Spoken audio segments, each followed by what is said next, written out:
Selamat pagi para wanita yang terhormat. Hari ini episode berjudul pendarahan dan menstruasi. Masalah terbesar adalah kebanyakan dari kalian tidak tahu di mana batas normalnya. Dan itulah yang ingin saya sampaikan dan jelaskan hari ini serta memberikan beberapa contoh. Pertama kita akan mulai dengan apa itu sebenarnya menstruasi. Menstruasi pada gadis muda. Ini adalah sistem pengelupasan epitel mukosa yang terjadi akibat tidak terjadinya prokreasi atau kehamilan yang tidak terjadi. Dan pendarahan bulanan seperti ini terjadi rata-rata setiap 28 hingga 30 hari. Di sini saya akan menunjukkan rahim. Oh, sama-sama. Ini adalah rahim yang saya tunjukkan di salah satu episode sebelumnya. Di sini adalah rongga rahim, dan rongga rahim ini dilapisi oleh mukosa.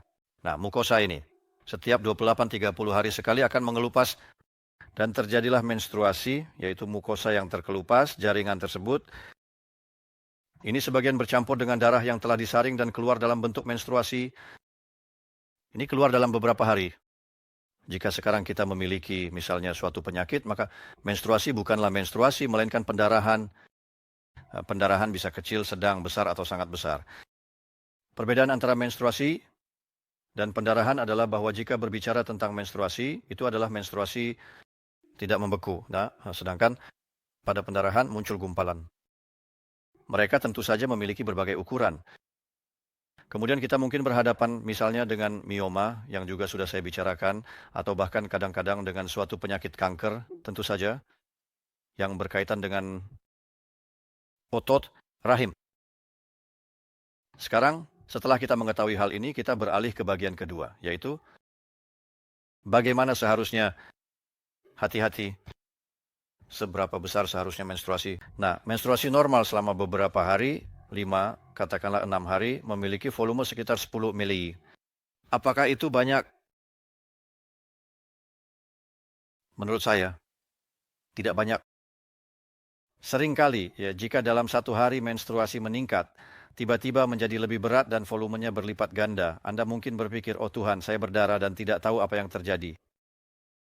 Nah, di sini ada ilustrasi kedua, di sini ada 80 ml darah menstruasi potensial misalnya, dan itu adalah batas atas standar untuk Syama 1 periode.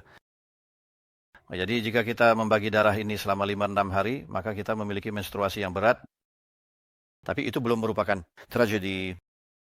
Jadi Anda bisa mengingatnya, kita akan mencatat bahwa untuk yang di sebelah kiri ini kita memiliki 10 ml per periode, itu adalah yang minimal. Dan dalam kasus yang kedua di sini, volume kedua, kita berhadapan dengan 80 ml. Hal yang sangat penting adalah berat badan pasien. Untuk pasien yang tentunya memiliki berat 45-50 kg, jumlah tersebut masih akan baik-baik saja. Untuk pasien yang memiliki berat 100 kg lebih, itu sama sekali tidak akan berarti karena darah pada wanita yang memiliki berat 100 kg atau lebih tentu saja akan hampir 2 kali lebih banyak. Sekarang begini, seperti bisa dikatakan dari kapan bahaya dimulai, karena itu juga sangat penting. Jadi kita sudah kurang lebih menentukan menstruasi, sekarang kita berbicara tentang perdarahan. Jadi jika dimulai di atas 80 ml seperti yang saya tunjukkan di sini, perdarahan bulanan, maka kita bisa sebagian, tentu saja tergantung pada durasi, frekuensi, gejala tambahan seperti demam, kondisi, kelemahan, dan secara umum diklasifikasikan sebagai perdarahan. Di dalam wadah ini terdapat 4 semil. Katakanlah cairan yang setara dengan perdarahan atau menstruasi. Apakah itu banyak?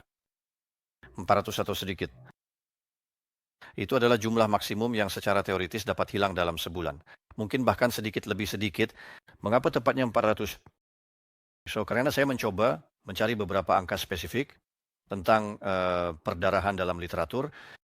Ada pengecualian di ruang bersalin yang akan saya sebutkan. Sebentar lagi sebagai hal yang menarik, saya tidak menemukannya, jadi saya berangkat dari asumsi sederhana lainnya. Di Polandia, darah diambil, donor darah sukarela memberikan sekitar 445 ml darah penuh. Dalam selama 8 minggu, ya, jadi orang dewasa dapat menyumbangkan sebanyak itu kira-kira sekali sebulan. 45 ml, yaitu praktisnya volume tersebut.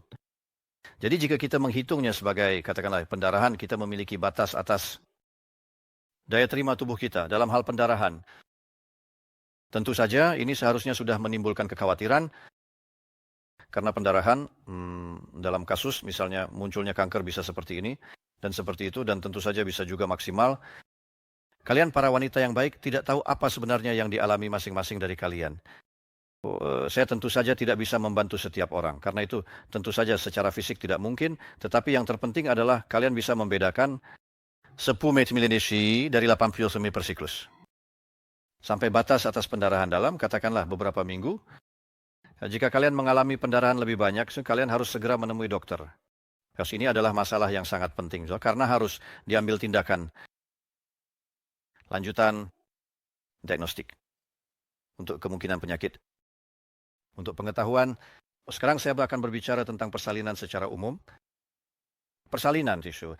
Rata-rata kehilangan darah saat persalinan, Shu. Jika itu, katakanlah 300-500. Jadi bisa dikatakan bahwa semua cairan ini memiliki volume sekitar 500 ml per samina. Dan ini sebenarnya adalah kehilangan darah yang normal selama persalinan. Ketika kehilangan ini melebihi 1000 ml. Masalah mulai muncul di atas 1500.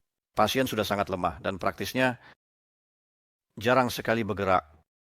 Jika tentu saja selama persalinan terjadi kehilangan lebih dari 2 liter darah, itu sudah merupakan kondisi yang benar-benar darurat. Dan dia harus mendapatkan darah itu dengan cara tertentu. Jadi ini adalah fakta menarik, tetapi ini tentu saja bukan tugas Anda, melainkan tugas dokter yang memimpin persalinan atau bidan jika harus mengontrol pendarahan. Ingatlah bahwa saya di sini berbicara tentang pendarahan dalam jangka waktu yang lebih lama. Sedangkan dalam kasus persalinan kita berbicara tentang sebuah kejadian yang berlangsung beberapa jam. Jadi kita sudah menjelaskan hal-hal ini.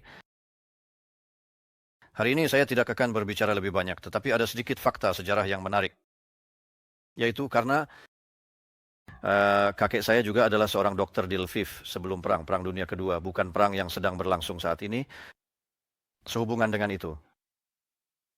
Pada waktu itu pengobatan dilakukan dengan mengeluarkan darah. Jadi topiknya mirip dengan hari ini. Pasien datang dan darahnya dikeluarkan begitu saja. Darah yang dikeluarkan berkisar antara 200, 400, 500 ml, yaitu sebanyak darah yang disumbangkan saat ini. Darah tersebut tentu saja dikumpulkan ke dalam wadah bersama. Dan ayah saya bercerita kepada saya tentang situasi di mana sebagai anak muda dia harus membawa darah itu, ember 10 liter bisa dibilang, setelah menerima dari kakek saya dan menuangkannya ke toilet.